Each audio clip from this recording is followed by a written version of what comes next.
What's up, everybody? Y'all come on in.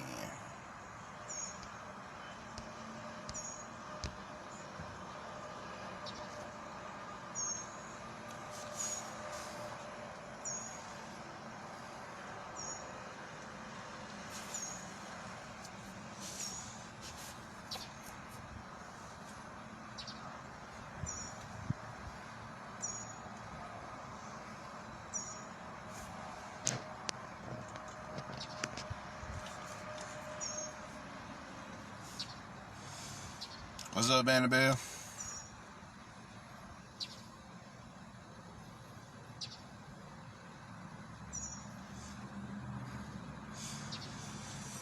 Y'all come on in.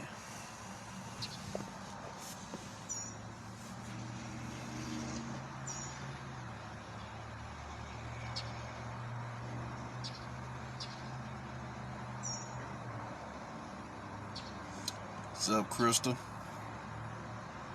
What's up, Desiree? What's up, Alexis?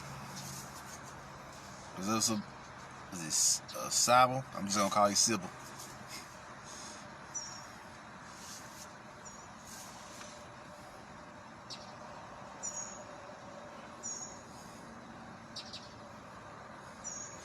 What's up, Gigi?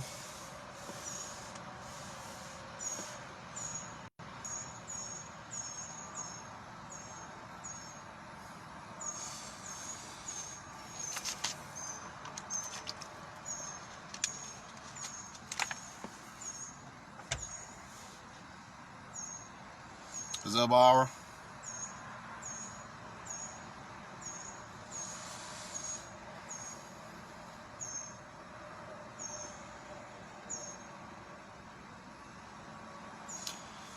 Alright, I give him another minute, y'all, and we'll get started.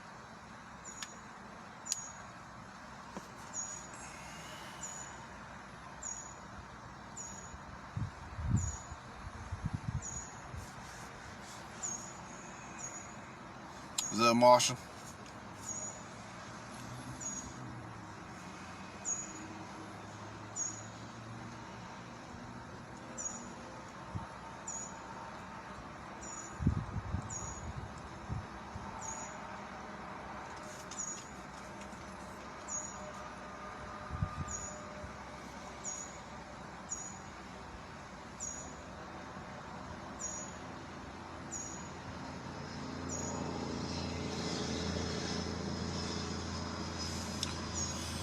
All right, let us begin. They'll come in when they come in. We got a lot of info to cover.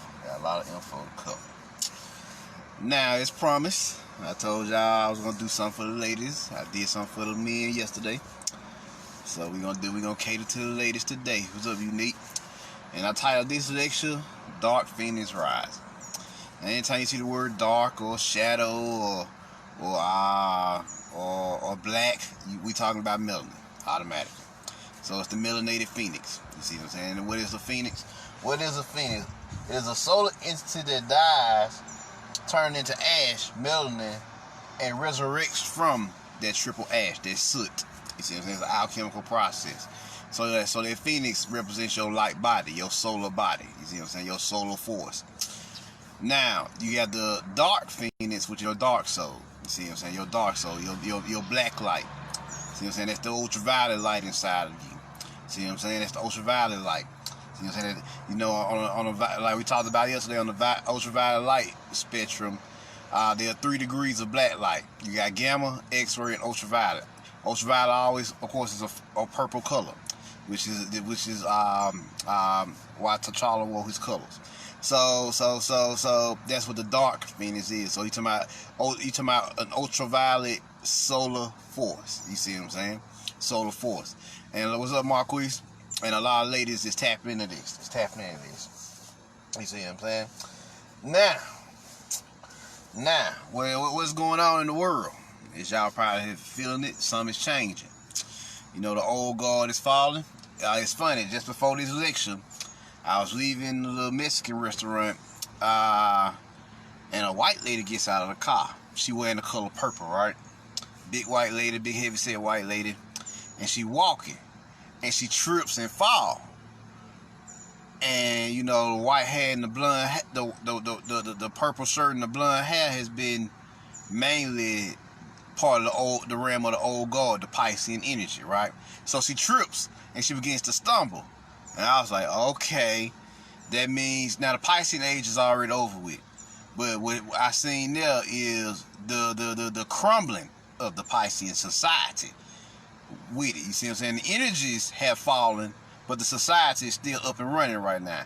And her almost falling is in the process of crumbling. You see what I'm saying? It's in the process of crumbling.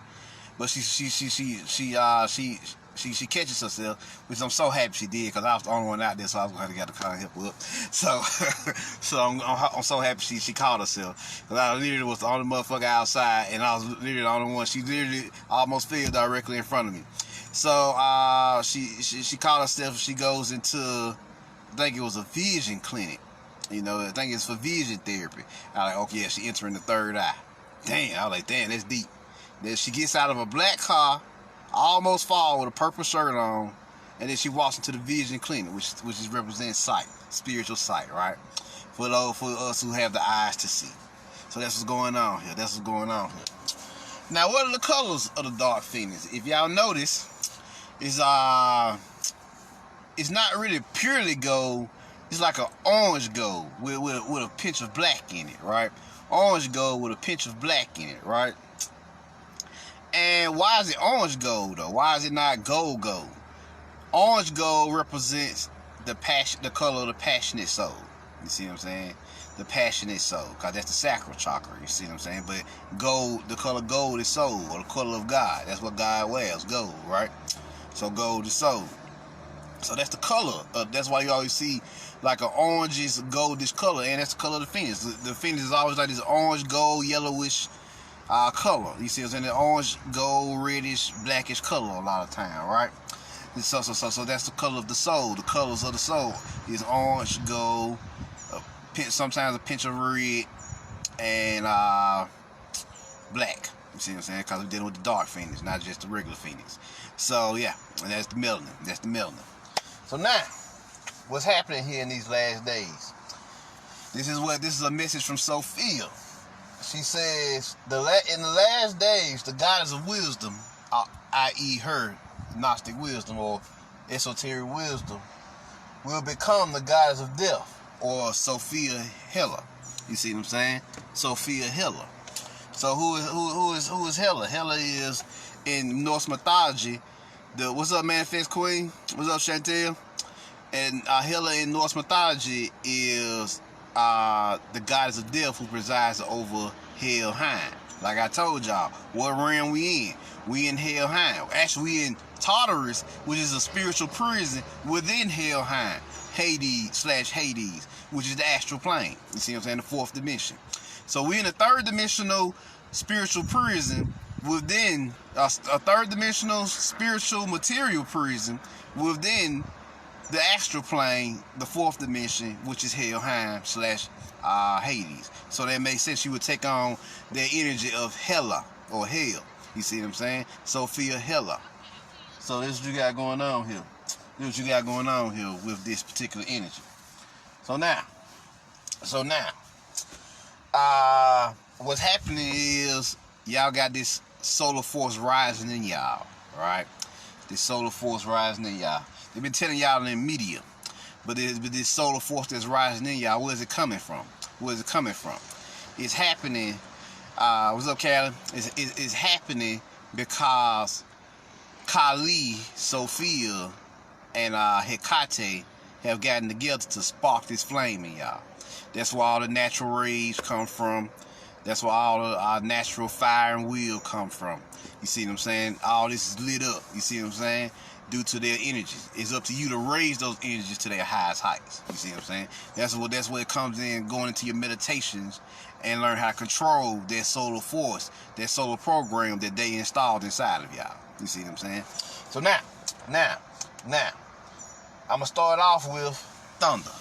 You see what I'm saying? In black lightning. Now, most of y'all going to start off on her level, that revolutionary level. You see what I'm saying?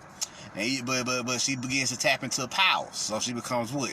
A spiritual revolutionary, a soul revolutionary. So let's see what's going on with her. Let's start with her. We're gonna work our way around today. It's gonna be a video heavy movie. Video. So yeah.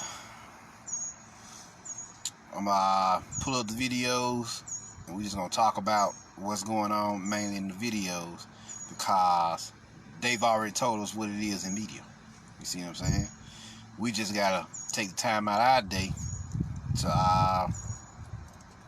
to get some. So let's see here. We're gonna start off with Thunder. We're gonna tap in with her first.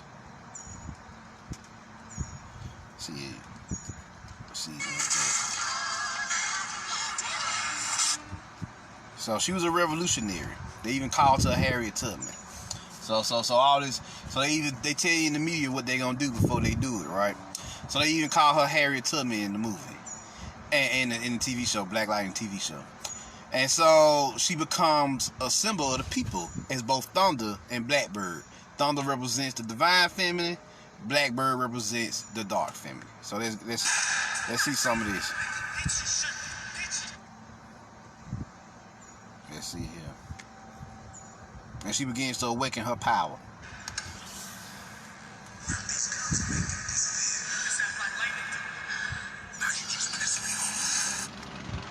You can't see shit, can you?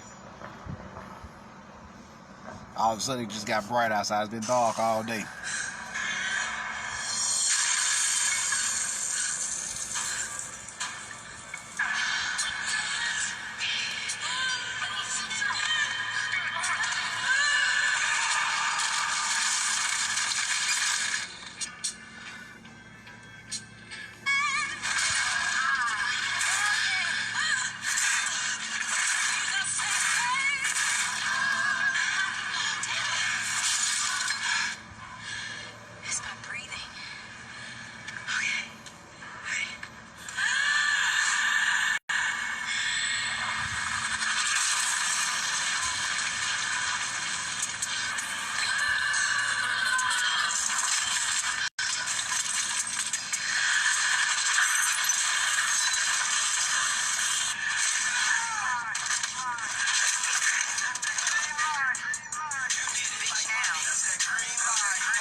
So there y'all go some of her training that she was doing. She had to learn how to do what? Control her breath, control her chi, her life force. And they begin to let her tap in. And then what she goes on to do, she goes on to start tearing down aspects of society with the statues. Check it out.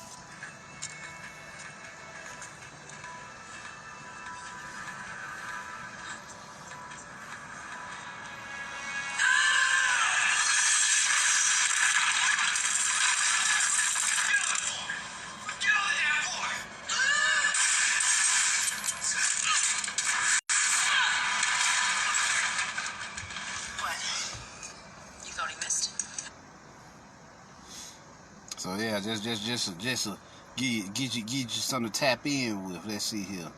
She also did something real cool in season 3. Let me see. But she actually stopped a tank, I think.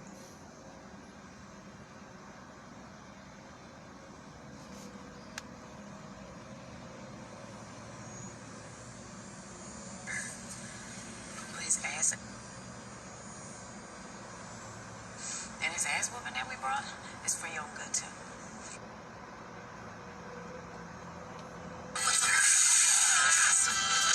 Oh well. Y'all get the point. Here. So Thunder, if you ever studied what Thunder can do is, what even creates the sound of thunder is when lightning strikes, it actually, a second stroke of, when it hits the ground, the second stroke of lightning actually bounces back from the ground back into the thunderstorm. So lightning just don't strike the ground strikes, the magnetic repulsion from the ground actually strikes it back, because Earth actually absorbs electricity and actually can repel electricity with magnetic force, right? So it shoots it back into the storm, and the lightning heats it up at like 40,000 degrees, and it causes it causes implosion within the energy. You see what I'm saying? Causes an implosion within the energy. What's up, Anna? So that's what you got going on here. So that's what thunder represented. She represented that awakening. You see what I'm saying? All your physical capabilities, super strength, super speed, you know, controlling your breath, controlling your energy, controlling your life force inside of you. Yeah, that's what you got going on here.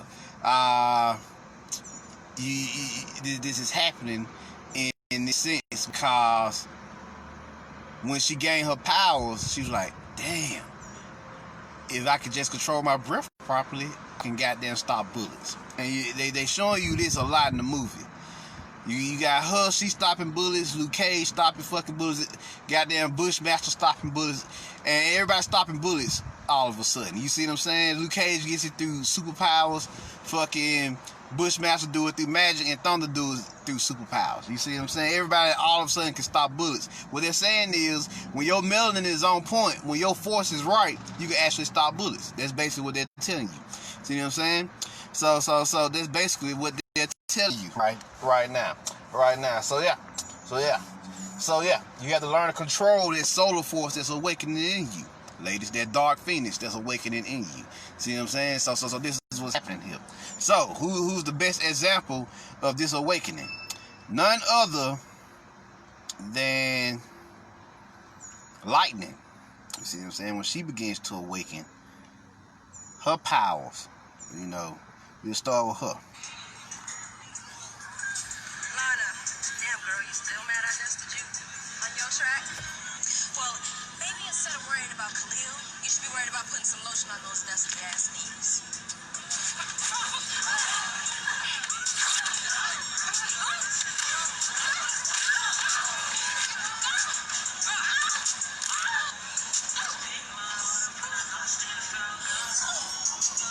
That's when she forgot to fight with the old girl.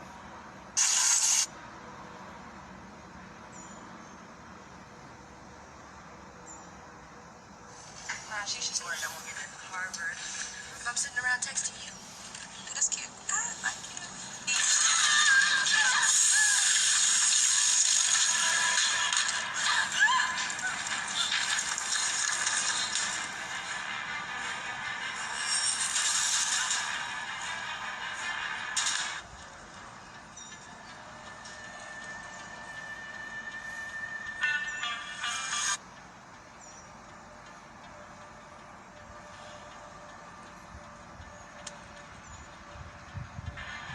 It's Black Lightning, Morgan.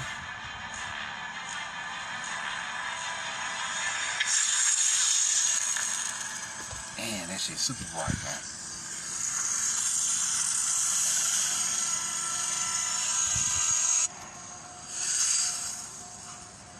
Oh, Jack.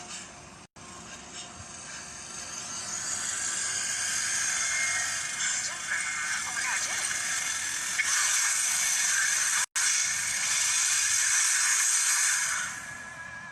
What's happened? Oh my God, you're just like Dad.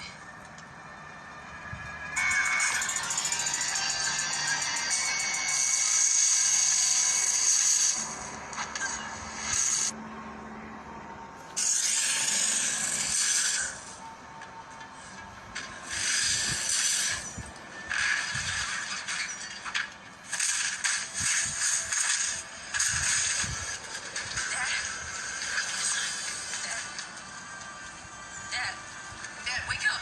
Wake up. That's when she brought him back to life. Come on, Dad. One more time, Shaka. Shaka, one more time.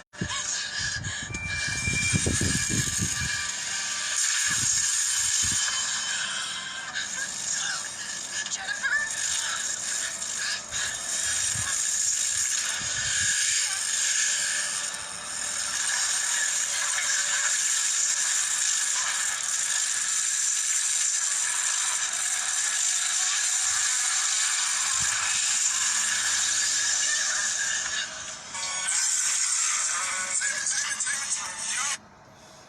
So yeah. Now, she taps more into her power in season 2. Let's see.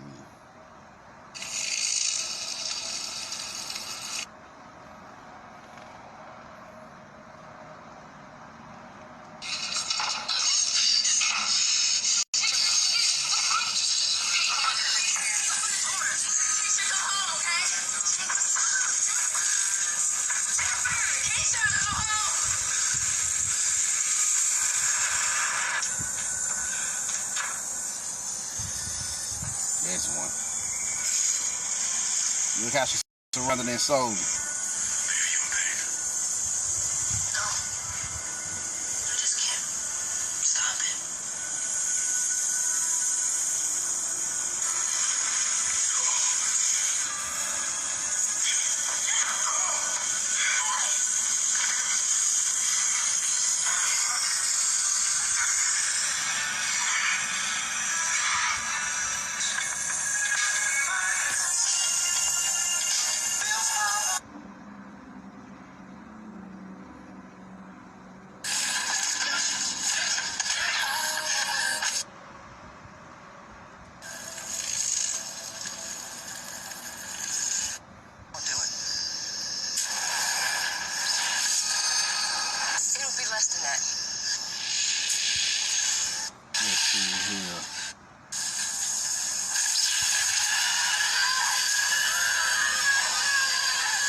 I do like this scene.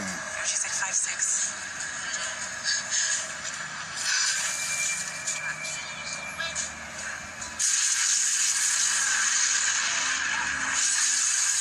Oh my God, what did you do?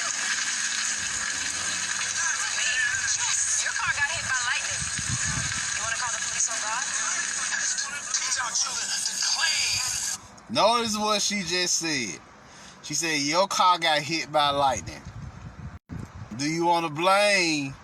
How you gonna call the police on God? Peep game. That's pure science there. She basically saying that the only way you gonna beat this society if you get into your spiritual and soulity. You see what I'm saying? Only way. You see what I'm saying? That's the only way. Let me see here. Run through this real quick. You know, the scenes I want y'all to see from season 2.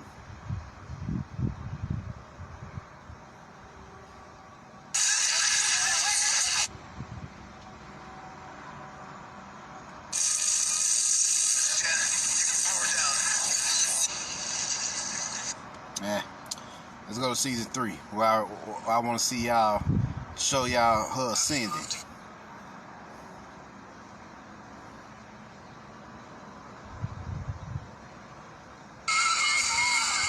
That's it.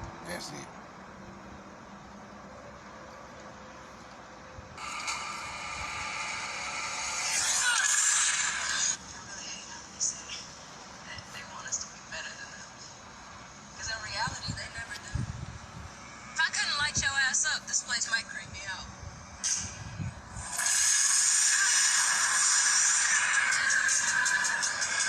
That's it.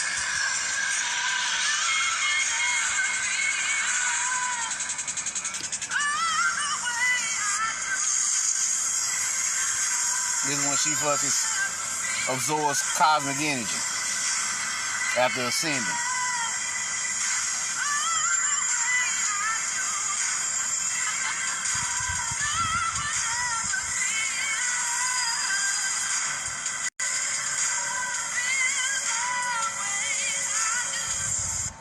All those apps you love to use? Oh yeah. One other scene.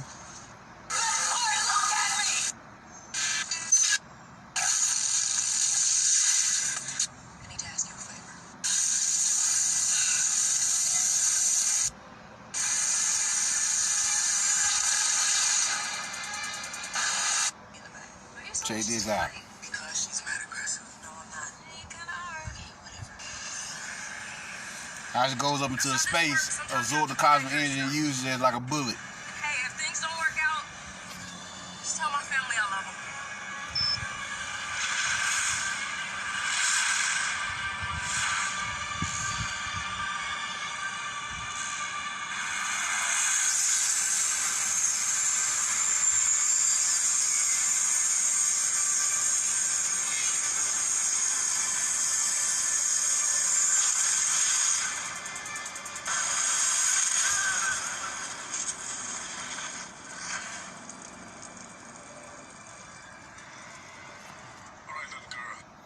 So y'all seen that? She fucked their asses up. She ascended up into the cosmos, absorbed that cosmic radiation, came back down like a bullet and fucked their asses up. So yeah, this is what we talking about. So now, check this out. This is the message from another message from Sophia. Check it out.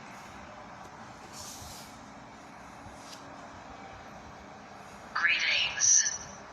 Let me speak to you about original primary creation. Before the lightest atom, energies existed in the form of antimatter and subatomic particles.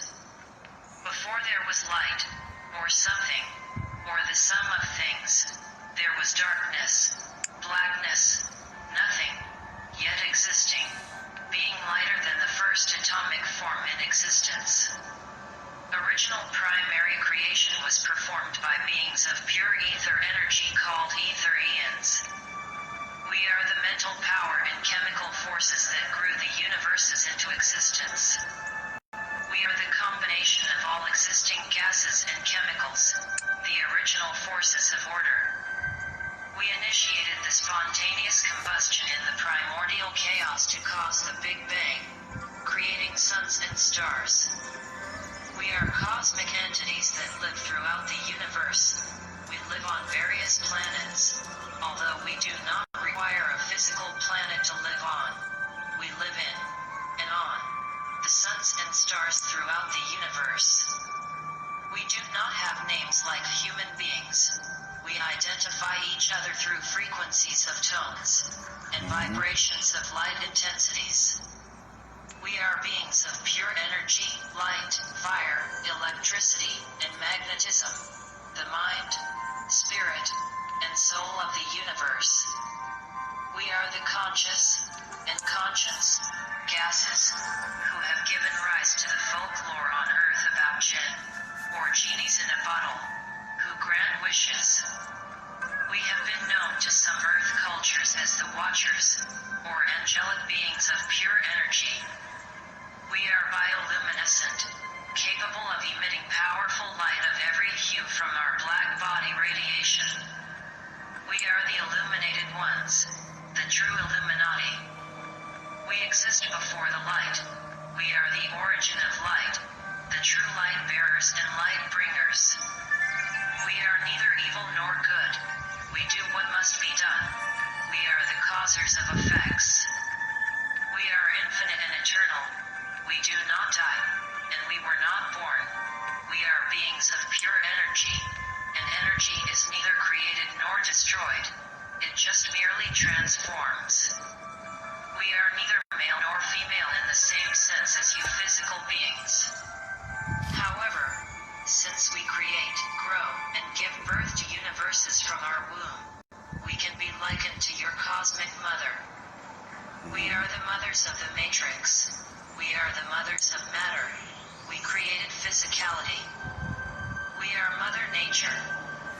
Just like star suns grow out of black holes in outer space, human sons, human males come from the black hole, the womb, of their mother. Women are original primary creation, and men are secondary creation, because men come from women. After growing the universes, we crystallized and personified ourselves on Earth as flesh and blood beings at the source of the Nile River in Africa, from which human beings eventually evolved.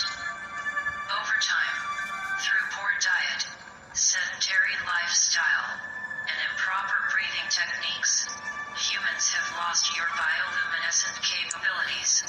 You are fallen angels. You have lost your ability to activate your soul. You have lost your halo. You have lost your radiant glow. The truth is that at your essence, at your core, you are a being of pure energy, a being of pure light and love. It is now time to revolve. It is now time to return to your ethereal energetic state, and take your place as a beacon of light, a light worker in the cosmos. Activate your Kundalini and ascend. Remember, the word womb stands for where our minds begin. Paradise lies at the foot of the cosmic mother. The cosmic mother, Sophia. Sophia. So that's the cosmic energy, Sophia. she mentioned she also Mother Nature. So who is Mother Nature represented in media? She's represented by Storm, right? So Sophia, the esoteric wisdom, the esoteric mother knowledge of the dark wisdom, the dark feminine, the gnosis, and the logos, cause Sophia's mother's name Protonoia. She represents the divine logos, the divine word. So you're saying the first manifestation on this side of the in the pleroma, and she helped create the pleroma. You see what I'm saying? She gave the order, the divine order to create it. See what I'm saying? So that's what you got going on here with this particular energy. So you got Protonoia, Sophia, and then she go on to then you got Zoe, which is she represents quantum evolution. Then y'all get Eve, which represents evolution on the physical plane or the material plane. Then you get Noria, who is the Redeemer, and she redeemed the whole melanated matriarch. You see what I'm saying? The whole melanated matriarch. And so when we dealing with Mother Nature, you're dealing with the storm energy in X-Men. You see what I'm saying? Storm embodies Gaia. You see all those forces: lightning, wind, lightning, wind, storm, and rain, water. And they didn't give her fire, but lightning is electric fire. So yeah, they did give her. They gave her a version of it. So yeah, there you go. There you go. So let's check out what she got to say. The storm effect.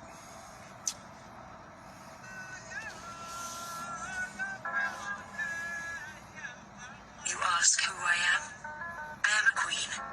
I am a goddess. I am the wind rider, the cloud walker, summoner of rain, master of lightning, controller of weather. I am storm, mistress of the elements, commander of the forces of nature.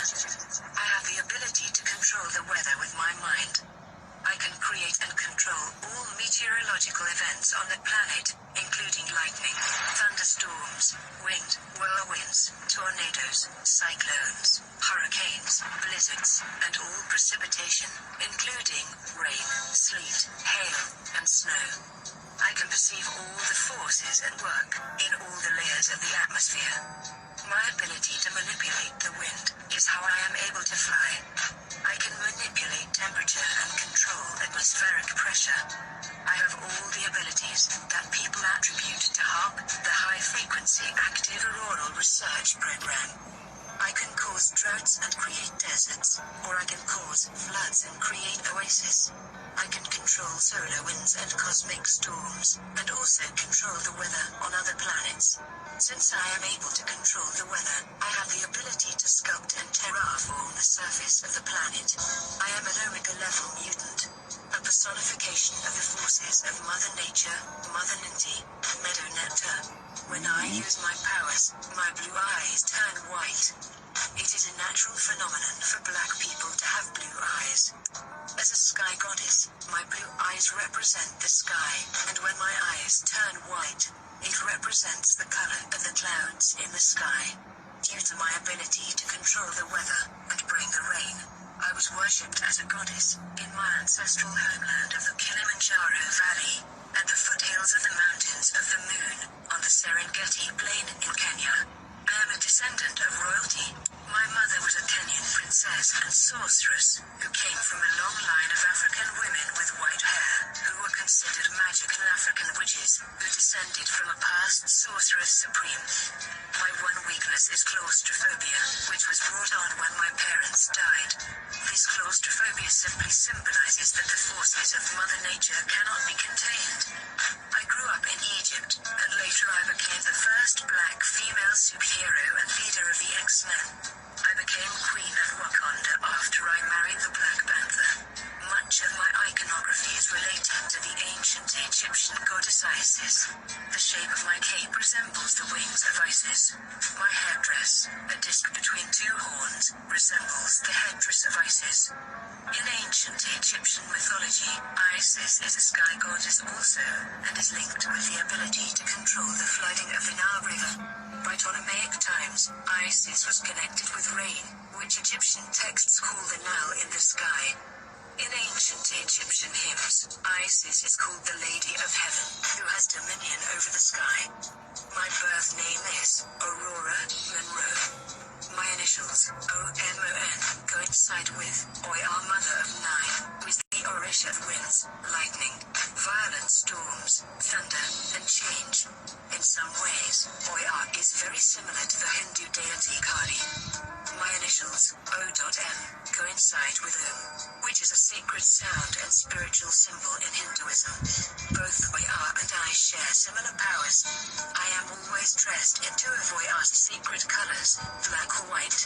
Oya was married to both Ogun, the African Orisha blacksmith who carries the hammer, and Shango, the African Orisha of lightning who carries the axe.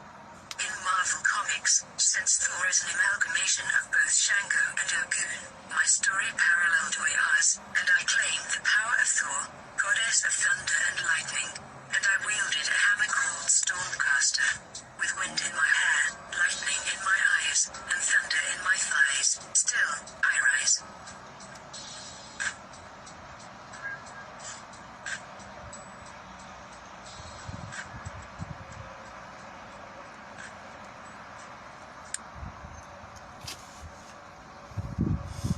Yeah. So you got Storm. We're getting them all on the table now. We're getting all the pieces of the puzzle on the table. What's up, Brandon? What's up, Sherry? We're getting all the puzzle of the pieces on the table now. Alright. So we got Sophia, the cosmic Ethereal mother. We get Storm, who is Oya, Aset, Kali. Like she just said. She specifically named those deities of what she represented. So now where did this energy come from? We gotta understand where this energy come from now. Now they explain this well in the movie X-Men Dark Phoenix. They explain where this force come from. So let's see what they said. Let's see what they said here.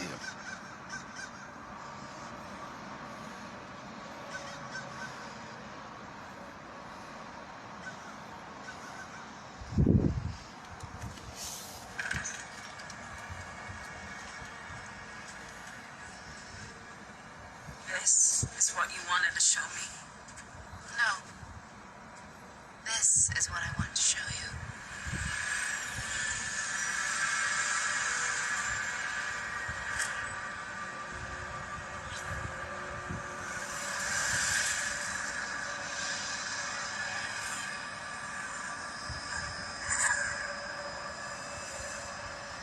What entered you in space was not a solar flare. And it was not an accident. It was drawn to you. What was it? A pure and unimaginably powerful cosmic force. We saw it enter you in space. We were there, Jean, following that force. Why? Because it's the spark that gave life to the universe. And the flame that consumed my world. What she said? It's the spark that gave life to the universe. The solar spark that produced creation. You see what I'm saying? That solar spark. Scientists call it the Big Bang or whatever, but it's a solar spark or solar event that happened that spun all of creation as we know it. And they call this the Big Bang. But that's just the Big Bang just for the material universe. This spark, this solar energy that triggered this material world was the solar force, the universal force that made this. And not only does it generate, it operates and it destroys. You see what I'm saying? That's what you going on. That's what you got going on. But let me start over a little bit here to stop. Let's step back a little bit. We saw it enter you in space. We were there, Jean, following that force. Why? Because it's the spark that gave life to the universe. And the flame that consumed my world.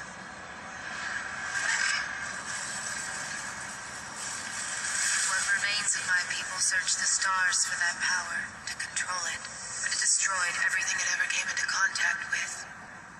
Until you. Why me?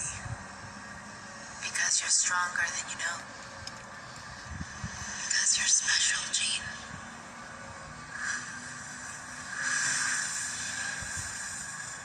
With my help, you could control what's inside you. harness that power to create whole new worlds. Turn dust into water, water into life. It's your destiny, Jean, to become something greater, to evolve into the greatest force in the galaxy.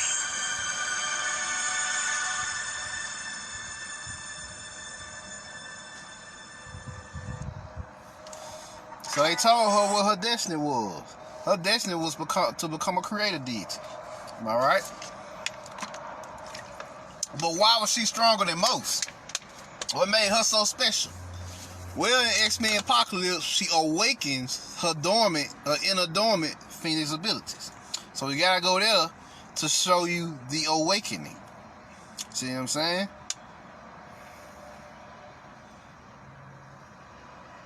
Let's see here. We gotta go there to show you why she was gifted. Oh, that's the one. Yeah, that's the one.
Now notice what he said.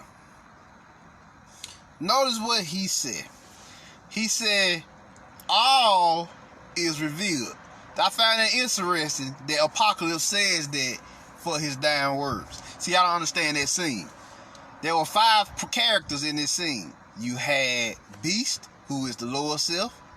You had Cyclops, which is the third eye, and he shoots what? A beam out of his third eye. That beam of light that you see is called electroluminescence. When you shoot this beam out, it actually creates a vortex, opens up a portal into the vortex of the multiverse, and connects you with all your multidimensional selves. What we commonly call your higher self. So now you can see the world with your physical, you can see the whole multiverse with your physical eyes, due to your third eye bursting out of you and reconnecting with your higher self on the other side. So this is what you got going on here. So you got Beast, you get Cyclops, you get Magneto. Magneto represents what? Magnetism. You see what I'm saying? Magnetic force. The magnetic force of the planet. Right? Then you get Storm. Storm represents the electric force of the planet, the natural forces of the planet. And of course you had Xavier. Once Xavier got over his ego complex, because he had a real bad ego complex in Apocalypse. It was one on Apocalypse or goddamn Dark Phoenix. One of the motherfuckers, he had a real bad ego complex. But he gets over it in this movie, and he tell her to do what? Let go. Let go of your solar power. Unleash it. So she had to unleash it well in her mind. So when she unleashed it in her mind, because Xavier represented what? The mind, her consciousness. Release your solar force, and it exploded out of well, her heart chakra or her heart soul. See what I'm saying? So when it exploded out, what?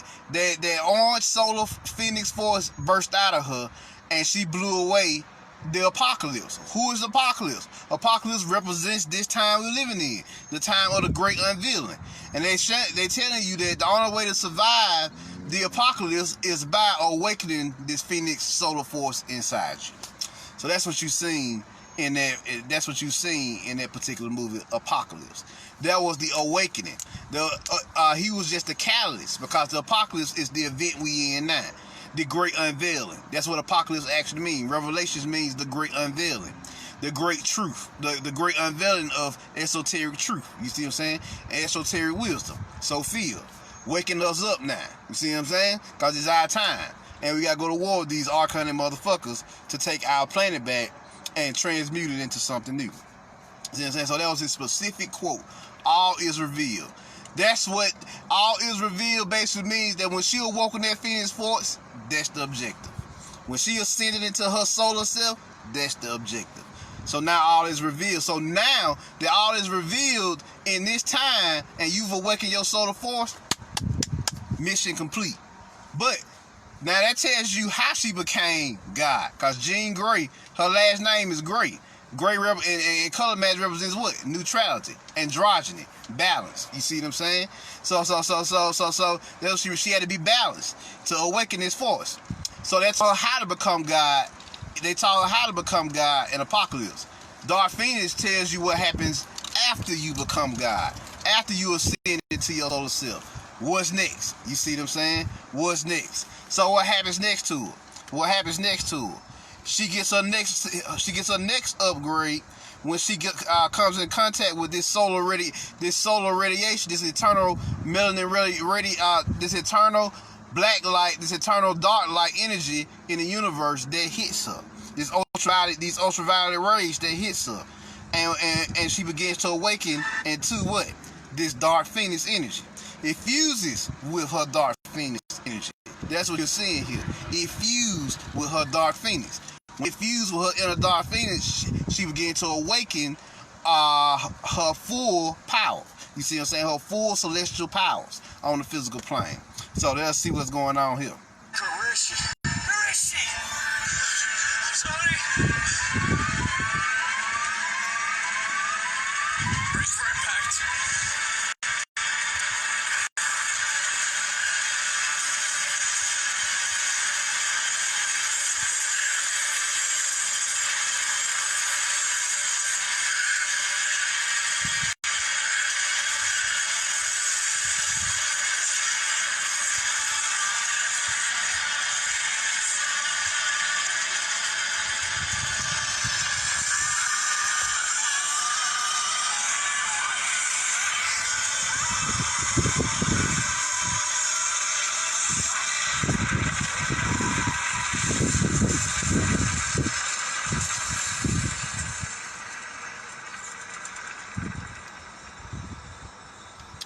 That explosion y'all just seen was her soul combusting, by the way.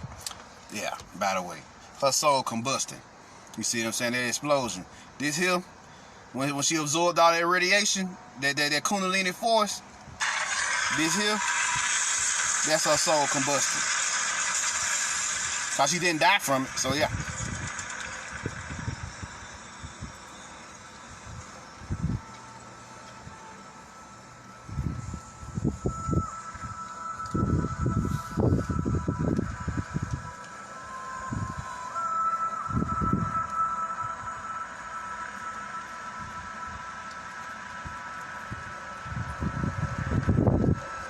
Notice her arms out like a cross. El Cristo Negres.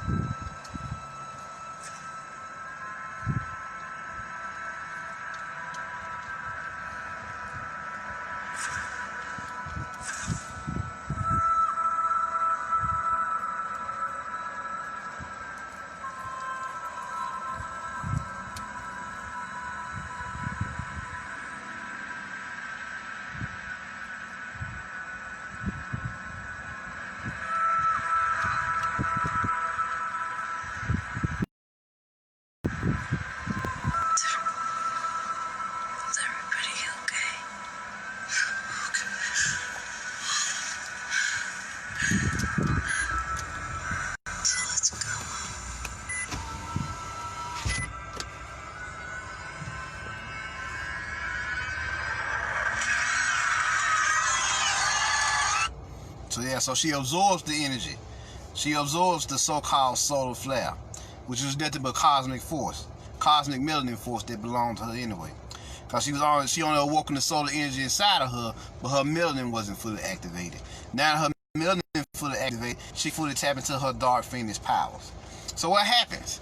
She goes through this process of learning to control it. That's basically what happened. Until she was ready to fully ascend into the cosmos in this particular scene here.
Finally, somebody get it.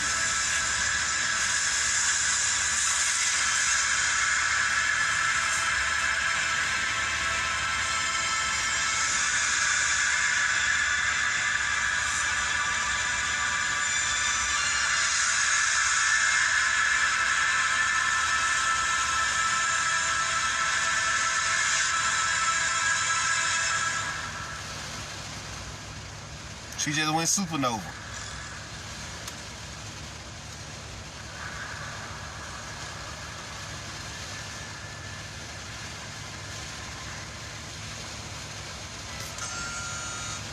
Alright, let's go back there. Let's go back for that last 5-10 seconds there.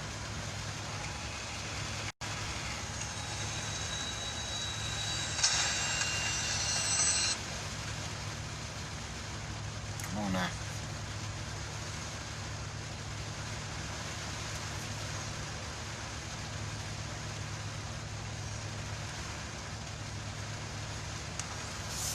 Go back one more time.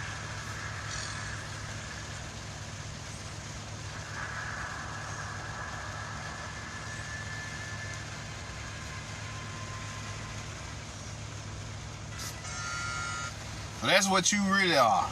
She exploded into a true and living phoenix. When her whole Kundalini force fully activated, this material vessel couldn't even contain it no more.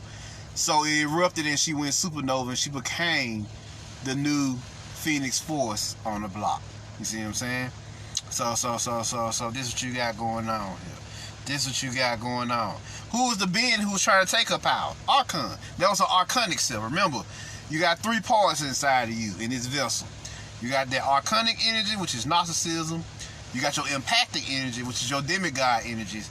And then you got your supernatural God forces for when you come out of your base empathic energies and you rise fully to your God self. See what I'm saying? So once you rise to your full God self, your full Titan self, then you're able to access fully all of your powers. And once you fully activate, like you just seen in this particular movie, at the end of this movie, this physical vessel won't be able to contain it. You see what I'm saying? You won't be able to contain it. You're gonna burst out of this shit. You're gonna burn this up. It is no longer gonna be needed. Mission accomplished. The vessel, the cocoon has done its job. You see what I'm saying? Which was to house you until you went through this Kundalini alchemy. You see what I'm saying? This full Kundalini alchemy during the apocalypse. And to all your Phoenix powers, both dark, light, and all in between, fully came online.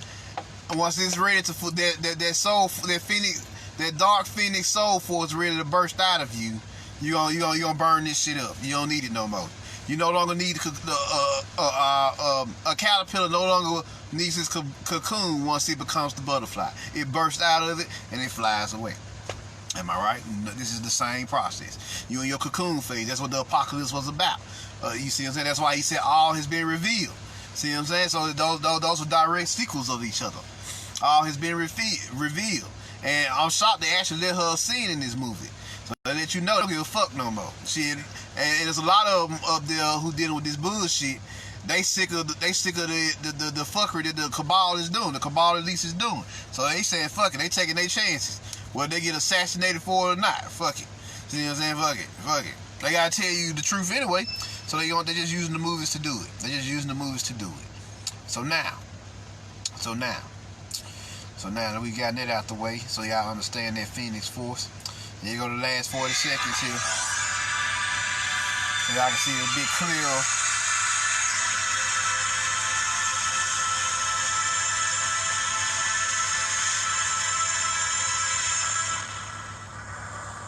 That's what happens when you go supernova. You don't blow up. You become that right there.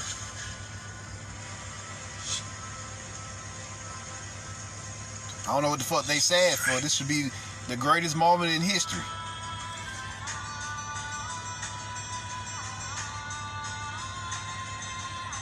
That should be the greatest moment in history. You see what I'm saying? They like fucking with your emotions with this movie. They should have been like, yes, the feminine is free. Goddamn, divine and dark feminine is free now. It's free now. So now that we got that out of the way, now y'all understand what the dark Phoenix rising really is. Let's get into some of the other concepts here. Now let's go to Starfire. How about that? Greetings, Tamarians. Recently, there has been controversy about the fact that the African Senegalese actress named Anna Diop was cast to play the alien superheroine named Starfire from the planet Tamaran in DC's live-action Titans series. What people do not realize is that Starfire and the Tamarans always represented black people. First, let us decode the name of Starfire's fictional alien planet. In the comics, the planet Tamaran is the 8th planet in the Vega star system, approximately 26 light years from Earth. The planet Tamaran is described as a tropical utopia paradise, where people live in harmony with nature and wildlife. The word Tamaran is taken from the word Tamaran, a word used to describe the Africans in ancient Egypt, which was also a tropical paradise.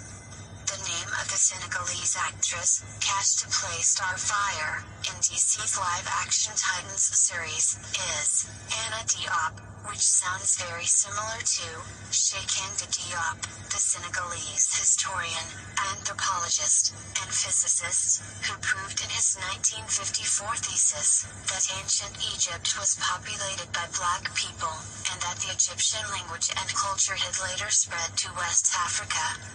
In the comics, the Tamarans from the planet Tamaran are able to absorb ultraviolet radiation from the sun and convert it to energy in order to fly, and also channel and project energy blasts. This ability of the Tamarans in the comics to absorb ultraviolet radiation from the sun is symbolic of the melanin in the skin of black people. The Tamaran people are golden-skinned humanoids, and in ancient Egypt, gold skin was called Nub, which is short for Nubian. The story of Starfire is symbolic of the story of black people.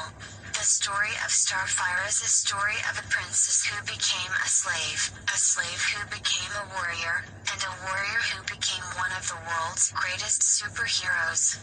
Starfire was originally a Tamaran princess, who was next in line to become queen.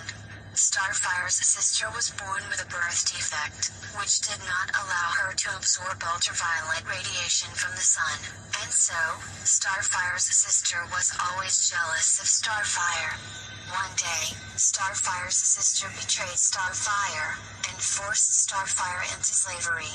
Starfire's sister, who did not have the ability to absorb ultraviolet radiation from the sun, and who forced Starfire into slavery, is symbolic of melanin recessive white people, who forced black people into slavery. While in slavery, Starfire experienced 6 years of torture, sexual abuse, and exploitation, at the hands of her slave masters. But, that's about 600 years of dealing with their bullshit from what, about 1400 when the motherfuckers made it all over here to the Americas to now. Instead of it breaking her, it only made her stronger.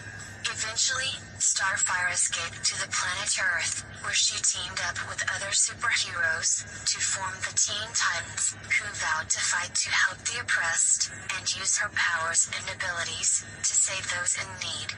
The story of Starfire is symbolic of the story of black people, who were descendants of the African kings and queens, who were taken into slavery and brought to America, only to become warriors and heroes who fight for social justice.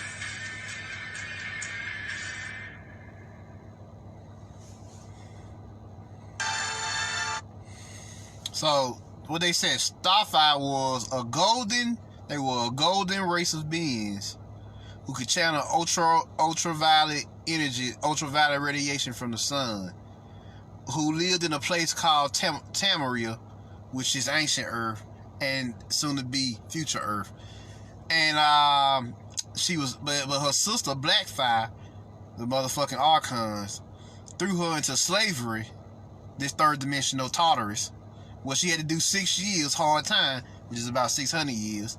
And she broke free from this shit, and she escaped to where? Earth, her heart chakra.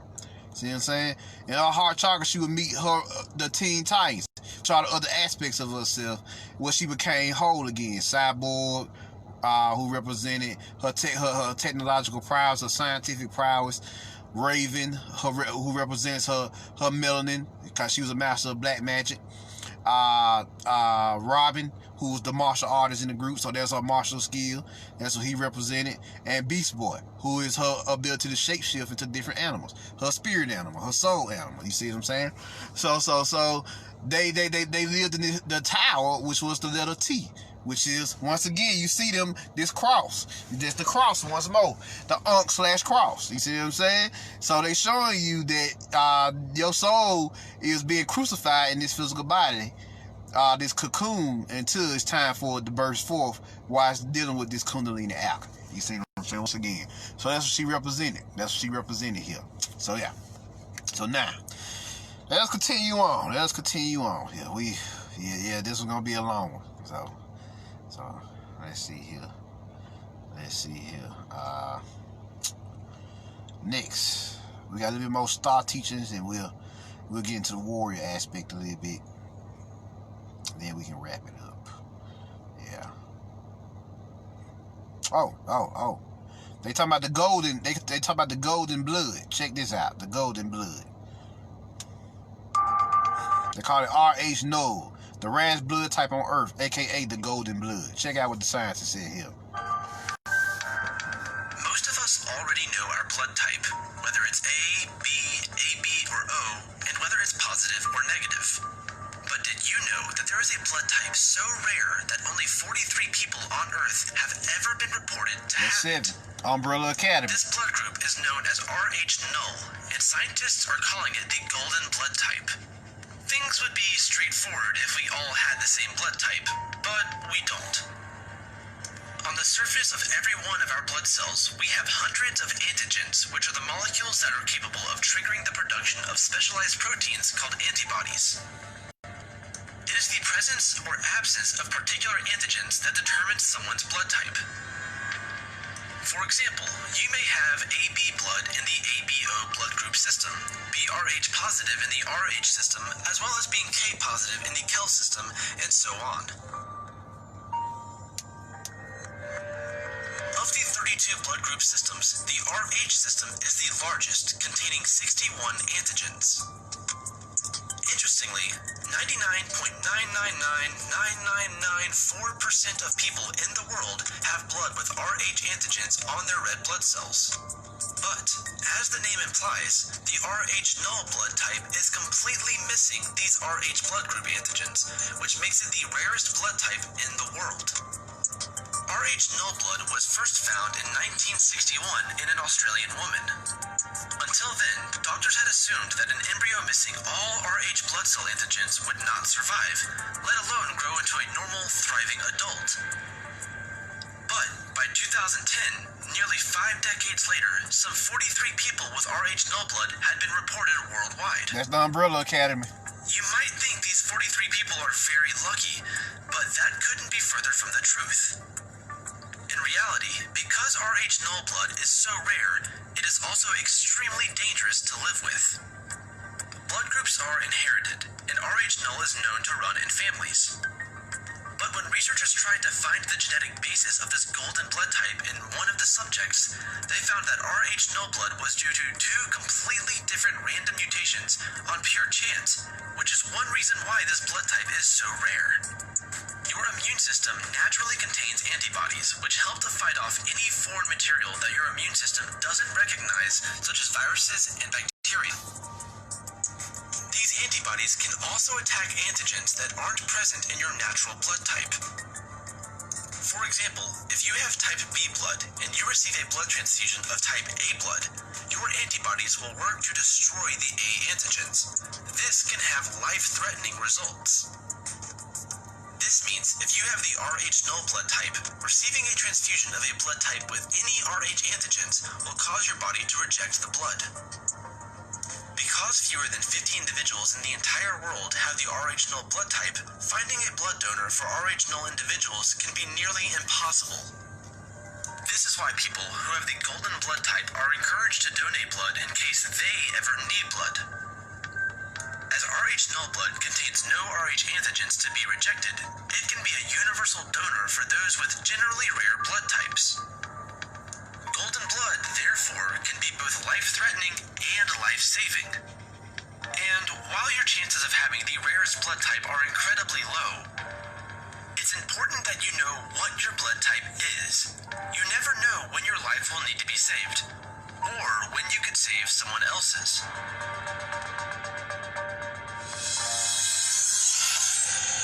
Wait a minute now. Time out, wait a minute. So you got a blood type called Rh null. We just not fucking hearing about this on YouTube? Check strike 1. Strike 2. He said out of 43 people in the world, which is literally, I think, the number of the people in our Umbrella Academy around the world who has supernatural abilities. If I'm not mistaken, it was 40-something. So it was like 41, 42, or 43, somewhere up in there. I found it interesting that that's the exact number of the people who has the golden blood. Now, what is golden blood? Golden blood, what? We just talked about Starfire. Golden blood was originally the ancient blood of our ancestors. You see what I'm saying? What they not telling us is Rh null can be reactivated. Yeah. Rh null can be reactivated. You see what I'm saying? Your spirit can react. Rh null is not just natural to you. You can actually reactivate that shit in you through your supernatural consciousness. That's why they hunt down all the star seeds. Because star seeds can naturally reactivate Rh null inside of them. That golden blood.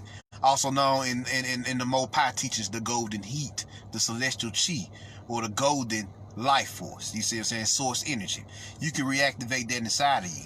You see what I'm saying? You can reactivate that inside. Oh, the movie was called X-Men Dark Phoenix, Annabelle. Yeah, so and what does the golden blood do? The golden blood First of all, what is blood? Blood is liquid plasma or liquid soul.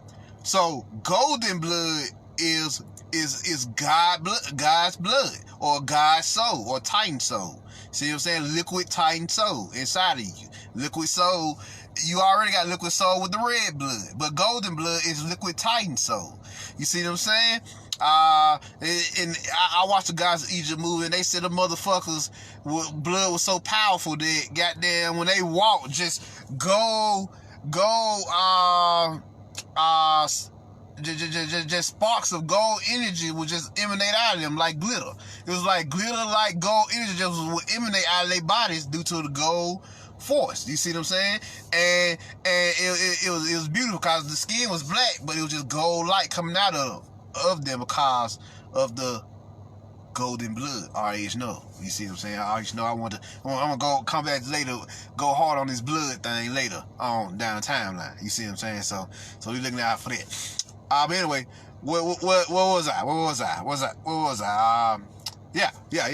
It's liquid Titan soul. You see what I'm saying? Liquid Titan soul, the primordial blood that you originally supposed to have. That's why Starfire was gold. You see what I'm saying? And she generated what? Green light, heart chakra, that creative wheel. You see what I'm saying? You always seeing this. So now what's going on here? What's going on? A lot of my ladies are in love with what? Astrology. Why?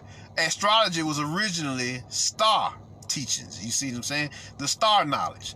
Now they split it though. They split astrology into astrology and astronomy, but it was originally called astrolatry. Astrolatry. ASTROLATRY.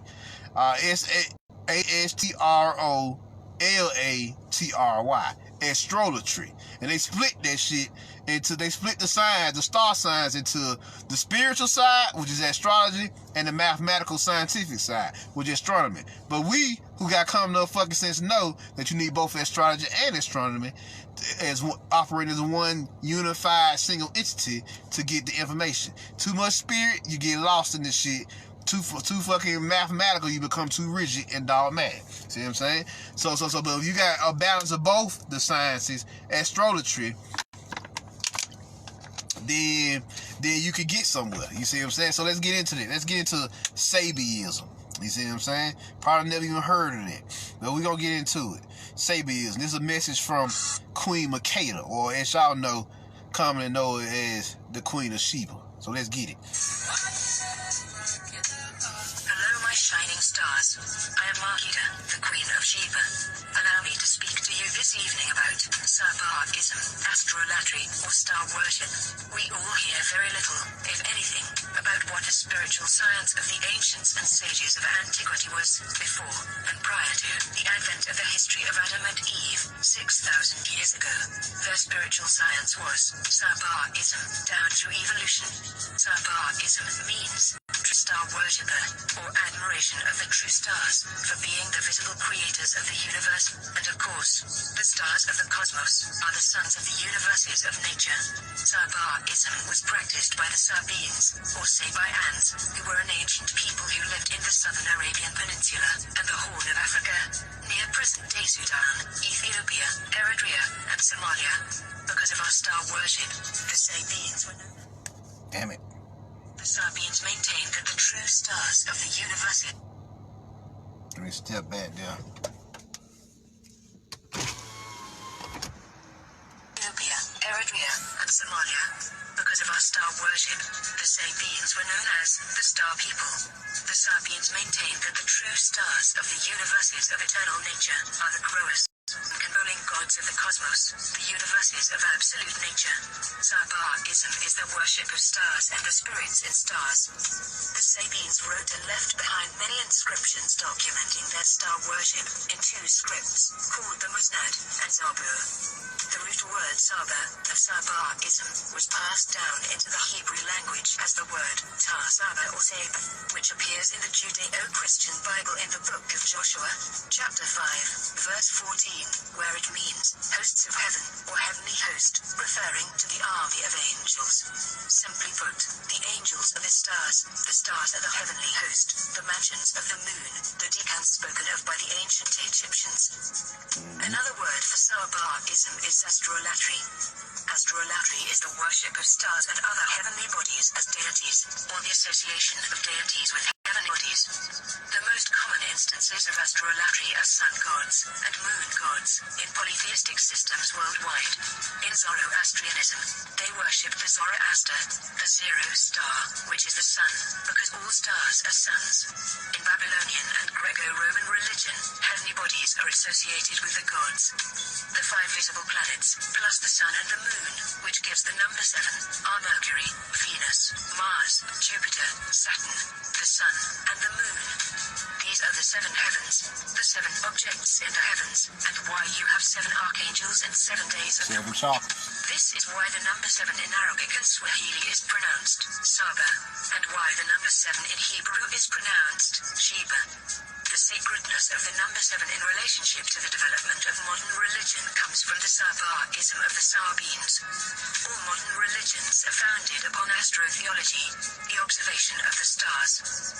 The ancient Egyptians also practiced astrolatry and had several stellar deities including the goddess Nut, along with Sahu, Soptu, and Soptet, the deification of the Orion and Sirius stars. In ancient Egypt, the stellar constellations were used to divide the night sky into decans, which were called the 36 gods of heaven, and each ruled for 10 days each year. In ancient Egypt, the word saber was represented by a 5-pointed star hieroglyph, a pentagram. Of course, you can hear the phonetic similarity between the word Saba and the word saber. The saber was a symbol of the constellations, or star gods. When enclosed in a circle, the saber represented the duat, or other world, where the sun disappeared each night, and to which the souls of the dead ascended after death. In the Medunita language of the ancient people of Kemet, the word saber means learning or discipline or disciple, and is associated with doorways and gateways. The infinite and unchanging nature of the stars overhead influenced the development of the Egyptian calendar and their beliefs regarding life after death. It was believed that the stars did not just inhabit this world, but the stars also existed in the Duat, the land of the afterlife, as well. The Egyptians believed that your soul could ascend to the sky to live as a star in heaven. The Sabines lived in the kingdom of Saba, which has been identified with the biblical land of Sheba, and their queen was the Queen of Sheba. The Queen of Sheba was also called Malika Saba, which was mispronounced to create the name Markida. Markida is also a corruption of the word Kandaki, the title given to the Nubian Ethiopian queens from Meroe, the Candaces of Meroe. In Greek legend, the Queen of Sheba is called Sabi, one of the Sibyl oracles who came from the southern ends of the earth. As a saber, well-learned, disciplined disciple, the Queen of Sheba was equally intelligent as she was beautiful. The Queen of Sheba tested Solomon's wisdom and seduced him with 2 hard questions. The first question was, what are the 7 that issue, and 9 that enter, the 2 that offer drink, and the 1 that drinks? The correct answer is, the 7 that issue are the 7 days of menstrual impurity. The 9 that enter are the 9 months of pregnancy. The 2 that offer drink are the breasts, and the child is the one who drinks. The second question was, how can a woman say to her son, your father is my father, your grandfather, my husband, you are my son, and I am your sister? The correct answer is, the 2 daughters of Lot, who became pregnant by their father and bore sons. From this interaction, Solomon and the Queen of Sheba began our relationship. Nebuchadnezzar was the fruit of the union between Solomon and the Queen of Sheba. Also, Menelik I, the King of Kings, Nebuchadnezzar, was a child of the union between Solomon and Markida, the Queen of Sheba, and this is the ancestral line of descendancy of His Imperial Majesty, King Haile Selassie I, Shor, Rastafari. Arabs who did not approve of the union between Solomon and the Queen of Sheba gave me the name Bilqis, which means concubine, as a way to delegitimize my union with Solomon. They also described Bilqis as the queen of the demons, a demonic witch, and a seductive dancer. This is why the 2017 TV show called American Gods depicts Bilqis as an erotic demon. The Arabs also identified her with Lilith and called her a Ifrit, jinn, half human and half demon. It is believed by some that this Arabic word, Ifrit, meaning jinn, is the origin of the word Africa. Let him kiss me with the kisses of his mouth, for thy love is better than wine. I'm black, but comely, O ye daughters of Jerusalem, as the tents of Kedar, as the curtains of Solomon. So there y'all go. There y'all go. Sabianism. Queen Makeda dropping science on astrology and how it really works. That's why she knocked King Solomon off his chair. Because she was the wise. King Solomon was the wisest man, but she was the wisest woman in the world at the time. See what I'm saying? So that's what you got going on here. This is what you got going on here. So, yeah. Definitely, this is happening. This is happening, y'all. With this energy that's going on, that's going down. So now, a lot of ladies been asking me about their kids, especially their daughters. What's happening with them? Shit, if you ever seen Dr. Sleep, you know. Check this out.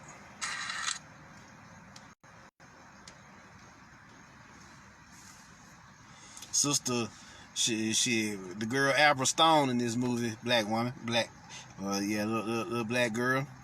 She taps into her power and she literally warps the room, and she falls, and her spirit falls into old girl's spirit, Rose the Hats, and she can see through her eyes. Check this out.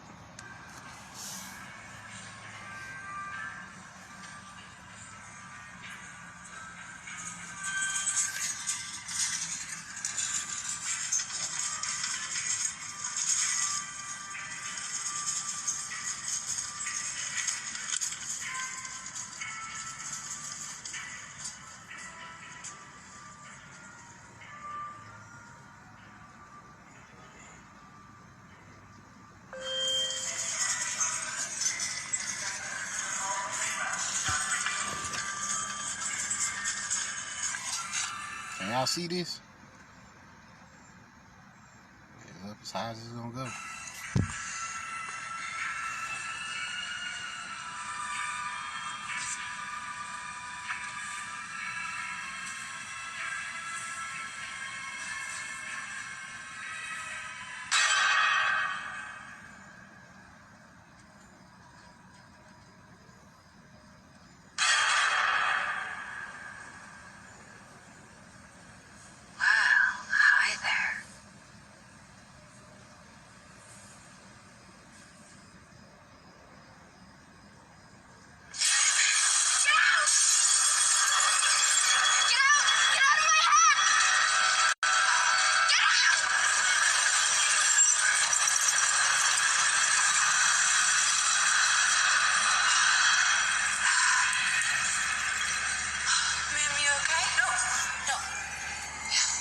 Blew her ass back with pure force energy. Force blasted her ass. And this is what you coming into now. Pure force energy. Apple Stone was a bad motherfucker in the movie, so go check it out. Dr. Sleep. Now, we getting into the warrior aspect here. Now, a lot of my ladies, if y'all notice, y'all been peeping game lately, a lot of the ladies been wearing armor fatigue colors, camo. Why? Why have they all been wearing camo lately? This armor fatigue. The reason why is because, hey, I was even watching a TV show. I know it was a little comedy skit, and her sheets was even armor fatigue. Now, what woman you know get armor fatigue sheets? You see what I'm saying? Camo sheets, camouflage. The reason why, what's up, David? The reason why they're wearing camo now is because they're picking up on the celestial war cry of the divine goddess Sophia. They're picking up on their energy, so they're reflecting back to us, cause they're still asleep, right? So the fashion is reflecting back to us what time it is, and it's almost wartime. You see what I'm saying? Here we been at war, but you're really about to see wartime coming. That's why all the ladies are all of a sudden wearing That's why all the ladies are all of a sudden wearing army fatigue. You see what I'm saying? Camouflage. So yeah, definitely. So what they tapping into? They tapping into that Amazonian energy. You see what I'm saying? They tapping into that Dora Milaje energy. Remember the real Wonder Woman, who is Nubia. You see what I'm saying? The original black Wonder Woman. So let's check her out. Let's see what she got to say here. Let's see what she got to say.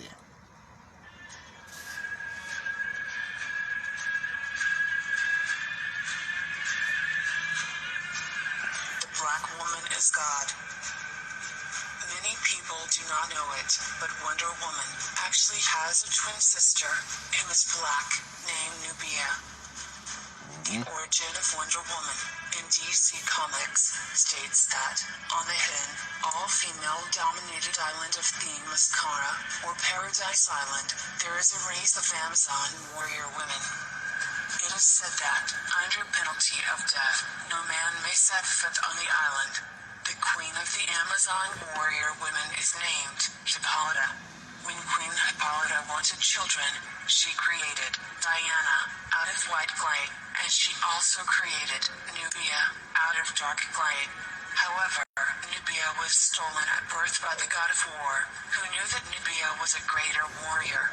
Nubia was trained by the god of war to become a master at hand-to-hand combat.